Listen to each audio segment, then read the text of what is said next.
సిద్ధులగుట్ట ప్రకృతి సోయగాల తోరణం సిద్ధులగుట్ట ఆధ్యాత్మిక పర్యాటక కేంద్రంగా ప్రసిద్ధి.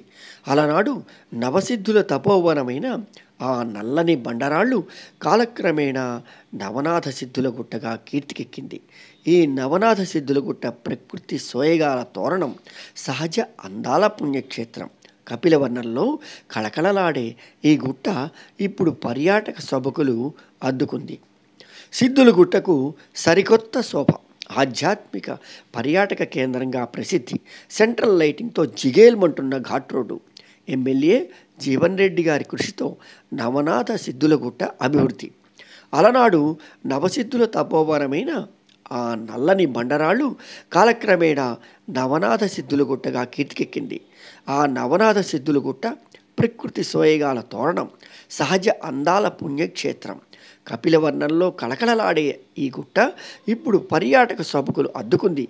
Armoor MLA PUC chairman Jeevan Reddy గారి అకుంఠిత దీక్షతో అభివృద్ధి చేశారు. అనాదిగా ఆధ్యాత్మిక క్షేత్రంగా ప్రసిద్ధికెక్కడమే కాదు, ప్రస్తుతం పర్యాటక కేంద్రంగా ఆహ్లాదాన్ని పంచుతున్న సిద్ధులగుట్టపై నమస్తే తెలంగాణ ప్రత్యేక కథనాన్ని ఇచ్చారు. ప్రకృతి సహసిద్ధంగా ఏర్పడి నవనాథ సిద్ధులగుట్టపై ఆధ్యాత్మికత వెల్లివిరుస్తోంది. సువిశాలమైన స్థలంలో ప్రకృతి రమణీయతతో నిర్మించిన దేవాలయాలు భక్తులను విశేషంగా ఆకట్టుకుంటున్నాయి.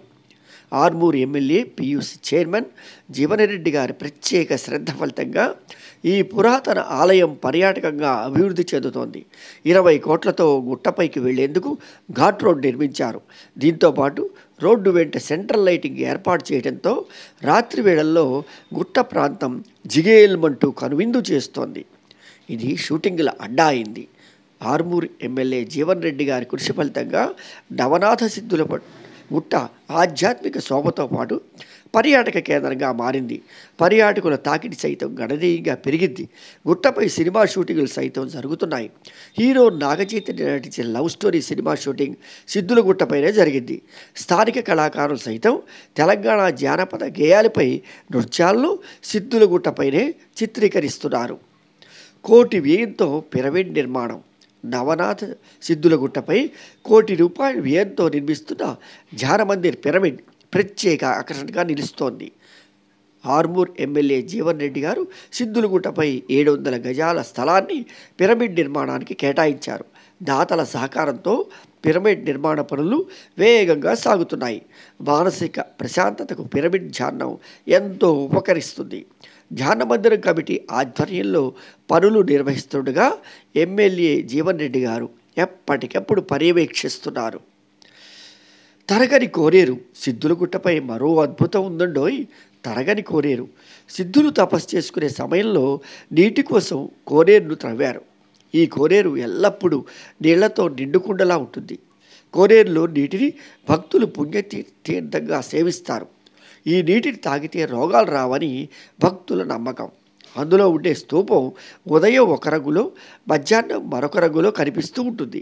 నవనాథ సిద్ధులు తపస్సు చేసినట్లుగా వారి అడుగుజాడులు అక్కడ దర్శనమిస్తాయి.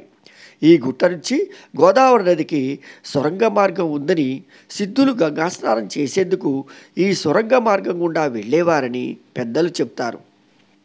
కొండల మధ్య ఆలయాలు. ప్రకృతి రమణీయతకు ఆలవాలమైన నవనాథ సిద్ధులగుట్ట పట్టణానికి మణిహారంగా నిలిచింది. నల్లని కొండరాళ్లతో సుమారు 2 నుంచి 3 కిలోమీటర్ల మేర విస్తీర్ణంతో కొండ విస్తరించి ఉంది.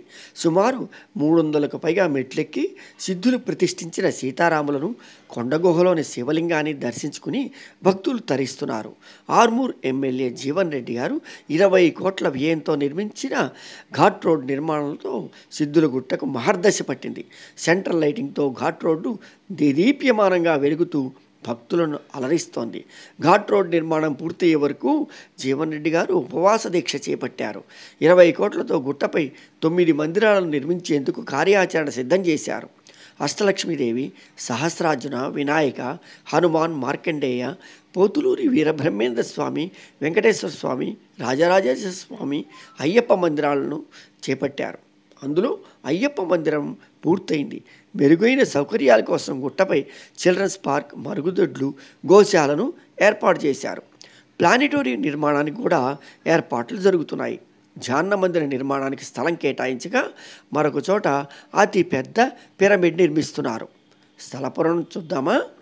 లోక కళ్యాణార్థం నవనాథ సిద్ధులు గోరఖ్నాథ్, జలంధర్నాథ్, చత్పట్నాథ్, ఆఢంగనాథ్, కానిఫానాథ్, మచ్చేంద్రనాథ్, చౌరింగీనాథ్, రేవన్నాథ్, భర్తరీనాథ్ దేశమంతటా సంచరిస్తూ ఆరుమూరు చేరుకున్నారు.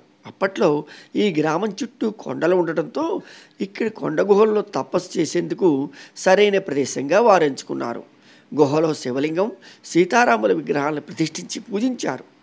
ఏండ్ల పాటు నవసిద్ధులు ఇక్కడే ఉండి తపస్సు చేశారని, ఆ తర్వాత కొంతకాలానికి 6 సిద్ధులు వెళ్ళిపోగా 3 మాత్రం ఆరుమూరులోనే ఉండిపోయారని ప్రాచీన గాథ ద్వారా తెలుస్తోంది. అందుకే 6-3 అని కాలక్రమంలో రూపాంతరం చెంది క్రమేపీ ఆరుమూరుగా వాడుకలోకి వచ్చినట్లు ప్రసిద్ధి. అదేవిధంగా నవసిద్ధులు తపస్సు చేసినందున నవనాథపురం అని కూడా ఈ పట్టణం ప్రాచుర్యంలోకి వచ్చింది. కోట్ల రూపాయలతో అభివృద్ధి. నవనాథ సిద్ధుల గుట్ట ఘాట్ రోడ్ నిర్మాణం పూర్తయ్యే వరకు ఉపవాస దీక్ష చేపట్టారు ఎమ్మెల్యే గారు. ఆధ్యాత్మికత పర్యాటక కేంద్రంగా తీర్చిదిద్దేందుకు నడుం బిగించి సీఎం కేసీఆర్ గారి ఆశీస్సులతో నిధులు మంజూరు చేయించారు. 20 కోట్లతో నిర్మించిన ఘాట్ రోడ్తో సిద్ధుల గుట్టకు మహర్దశ వచ్చింది.